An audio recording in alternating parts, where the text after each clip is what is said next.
Okay, everybody, this is mooneydashcam. Today we are in Westbury, New York on Long Island, Nassau County, and we're going to be going to a restaurant where Aniello Migliore they attempted to kill him.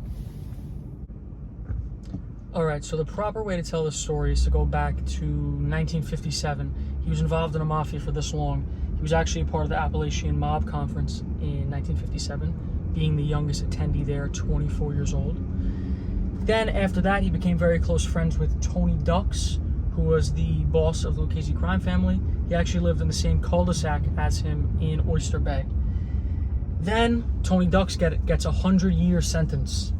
So he hands over the reins to Neil as the acting boss of the Lucchese crime family.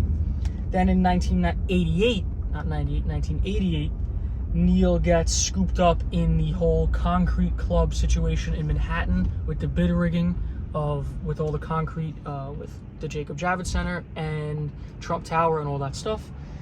Made millions and millions and millions of dollars doing that. That conviction ended up getting overturned, so he gets out in 1991. In those few years that he was away, there was a giant power struggle in the Lucchese crime family. So at the time he gets out, Vic Amuso is in jail and running things with Anthony Casso on the street as his underboss, running rampant. I mean, a lot of killings went on in this period in the family, like every family does when they have a little bit of a war going on. But this was particularly bad. So Amuso was fearful that Neil's faction would take over because they were a pretty strong group of dudes. So he decides to call a hit out on him. Why not? So this night, April 3rd, 1992, at this restaurant, Tesoro's Restaurant in Westbury, which we're going to be there very shortly. We're on Old Country. We're going to be turning onto Old Country Road. The restaurant's on Old Country Road. He's sitting in the front table, Neil. He's at his friend's 4-year-old granddaughter's birthday party. All right? So it's a kid's birthday party. And witness reports say that a dark vehicle pulls up, slows down. They're not exactly sure if they shot out the window or if they actually got out of the vehicle.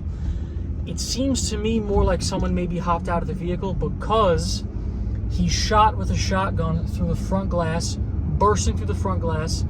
Some people say it was only one shot, and then another investigator said it was probably 2 shots due to the amount of pellets in his body. So he gets shot twice in the upper chest and neck area. It only hits him.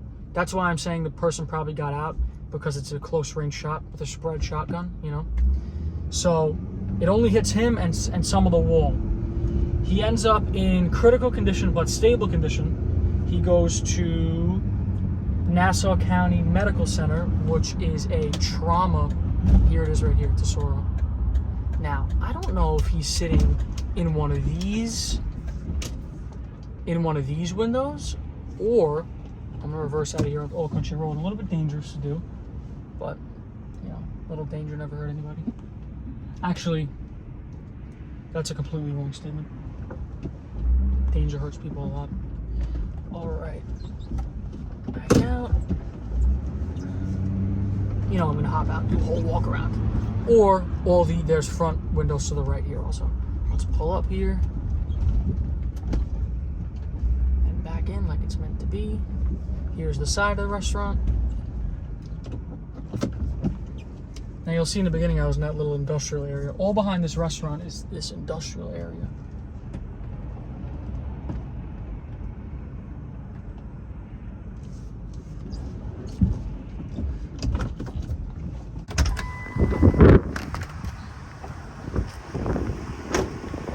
Now, can you imagine how traumatizing that would be for the granddaughter that this was happening to?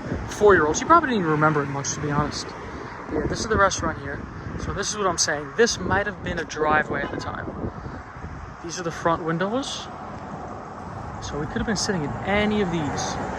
And then here's, I guess, maybe the front door, but it seems like the other door is more of the main door. Go around here. So it could have been any of these spots that he was sitting at.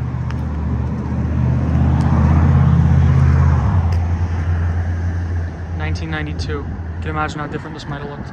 Or maybe exactly the same. I'll look for some old pictures.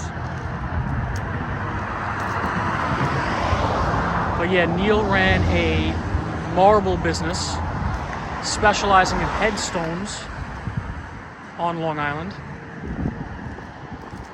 And this is where he was shot and killed.